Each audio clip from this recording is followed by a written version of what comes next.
Cool. I actually didn't want to talk about VR for that long, but we did. What I do want to talk about most is that we went to a Microsoft event last week, and they came out kind of swinging with PC in a more meaningful way than they ever have. They've been talking a long time, like, Microsoft's really committed to PC gaming again, but they haven't been. But now it's like they're partnering with Oculus, and DirectX 12 stuff is starting to really come to bear fruit. And we're starting to see a lot of integration between Xbox and PC gaming. So I'm trying to find some quotes here from one Philip Spencer, head of Xbox, who's talking a lot about... I've heard of him. Yeah. So he was talking about just how consoles are going to evolve over time. Like, it's with PCs, it's obviously a constantly evolving platform. You can play your Win32 games like Doom all the way up to now with 4K, and it's like, that's all cool. That's the only platform you can do that. Xbox is sort of gated at the end of every console generation. Not cool. So they want to find a way to marry those ecosystems in a way that I think is really interesting. But they use a bunch of very boring corporate speak, like universal Windows applications on Windows, universal platforms. The idea being that, hey, when you buy a game, you have that on Xbox and PC. And ideally that means cross-save and cross-buy and cross-play and all of this stuff that would make, hey, PC gaming really awesome, especially if you own an Xbox. And it's really fascinating to me to see them finally come out with all of this while saying, we're going to be committed to the PC gamer. We're all about PC gaming, but only on Windows 10. Only if you're a Windows 10 gamer. Yeah. And the problem becomes, you can gate stuff behind your store. That's totally fine. Like, Steam is an exclusive marketplace. It just happens to be huge. You can go to Green Man Gaming, you can go to Origin, you can go to Uplay, whatever. That's fine. Those marketplaces are totally fine on their own to exist. But they're not gated. But they're not gated by an operating system. The minute you gate an operating system is like, I literally can't play Forza 6 Apex, which is the Forza 6 game that is now coming to PC. I'm like, man, that means like if Halo comes to PC, I can't play it. I can't play Quantum Break on PC. I can't play Sea of Thieves on PC. So all this is great. Heck yeah, rare. I need to but I need to build a new machine or get a new operating system to start running these games. Yeah. That is like the opposite of embracing PC gaming. Yeah. I mean, I'm just traumatized by games for Windows Live, so you guys, So is Phil Spencer. You guys just let me know how that goes. True, but I feel like this is, your attitude is like, I'm limited by having to have Windows 10 is kind of the same as I'm limited by needing an Xbox One to play the next Assassin's Creed game.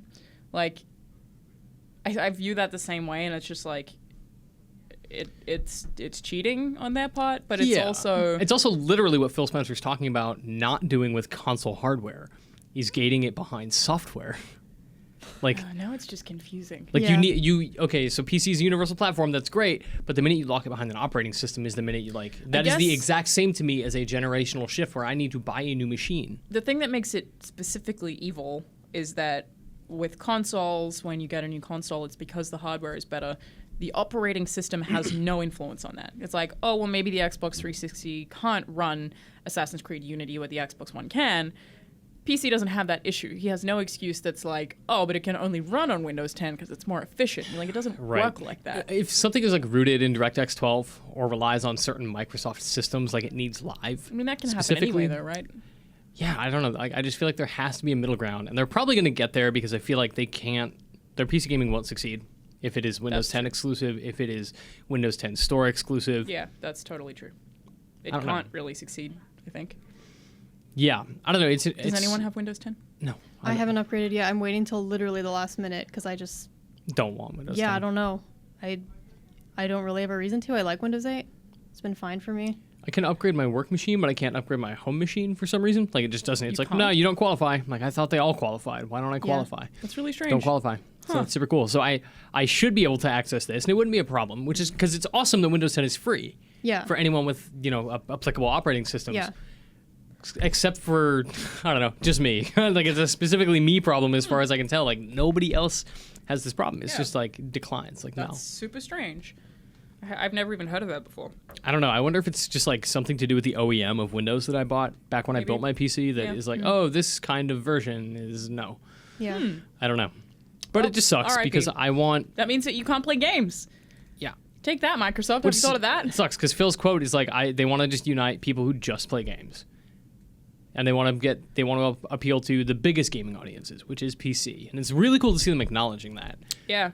Like, they're no longer in denial about who this audience is. Yeah, people have, like, tried to hide that before to, like, boost the appeal of their consoles. But Right. I also like the idea of if you buy something on Windows One platform. games, then you also get it on your Xbox. I think that's great. I think that is essential. Yeah, I mean, Especially it with, makes like, sense. Like, I'm surprised that wasn't a thing before. Yeah, well, it's because then they only have to pay for it once, I guess. But so like we were just talking about Divinity: Original Sin, and that's something that I've had to buy twice at this point. You know, I bought the PC Why? release and then I had to buy it when it came out on Xbox One later. I did the same thing with Wasteland 2. Like, they're games that I really like and really want to play all the time, but I wanted to try them on both consoles, and it's like I'm buying the same thing twice. Here's a funny story. I actually had to buy Dark Souls 1 on PC twice because of Games for Windows Live. I no. forgot my login because it was set to auto login for so long, and then the forgot my password page actually took you to like just 404. Oh, man. They had no customer support. Oh, man. So I just had to buy a second key. That sucks. So we'll see how all this Awesome. goes. Wow, R.I.P. Yeah. That's terrible. Yep. But I can picture that happening. I'm really glad that system does not exist right now. Like, there's Oh, yeah. nothing like Games for Windows Live right now. It's just live. It's just Xbox. I think it's just what it is on a machine now. Yeah, Like, it's basically. just Xbox Live when you're on a PC. Yeah. Which, I mean, also has its issues. I'm going to be honest, when I moved to America, I got a new Xbox One, and I don't have my Kinect, and it had the latest update, and I have no idea how to navigate it anymore. Oh, cool. Like, when I first got it, if I didn't know where to find something, because the Xbox 360 was way easier, I'd be like, Xbox, go to achievements, and now it just... I can't. I have no idea how to Right. go to achievements anymore. It just always snaps them, and be like, well, I need to connect, because I don't know how to navigate this. Don't have those problems on PC. I wonder what the value of exclusives on PC. Like, people got really up in arms about Quantum Break also coming to PC and Xbox One. Like, as though that compromised the exclusivity of Xbox One, as though it was a bad thing that more people were going to play it, whatever. That's very strange. I agree. But I almost wonder if there's a benefit to PC if they look at it like, okay, Xbox and Exclusive to PC PC? are the same platform. It is Microsoft gaming, whatever. But then that leaves out like Linux gamers and whatever. Totally. Yeah, Yes, absolutely. Yeah. And that is also the problem, Yeah. is you need Windows in some capacity. But I wonder if there is something of value there that Microsoft sees that we don't. Mm-hmm. If it's like, oh yeah, Gears 4 coming to Xbox One and PC, it's like, does that make it a cool PC exclusive, or does it make it just a PC game? I don't know. I think it's going to be an interesting new, like... What do you mean? Elaborate on that.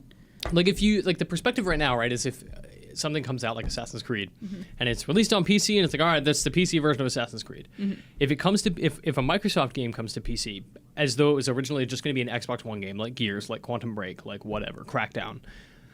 If Crackdown comes out the same day for PC, and it's cross-buy, that makes it a more appealing transaction because you get both. Yeah. If you're just a PC gamer who wants to play cool games, do you see Right. Crackdown and Gears as like, oh, I've got to get Windows. I've got to get Windows 10.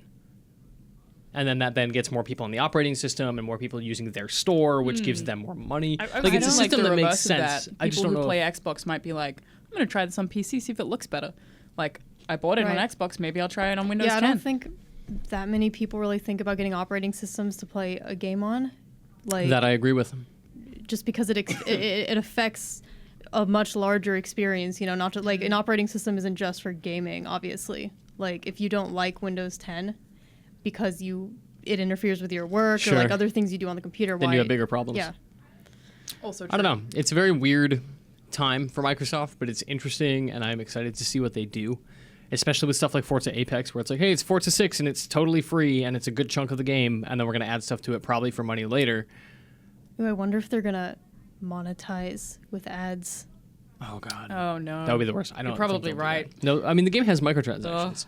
Oh yeah. Like, you can buy cars, and you can buy currency to accelerate everything. And And whatever. Remember Forza? all that drama Yeah. though with the some solitaire game that had banner ads or something like on your desktop.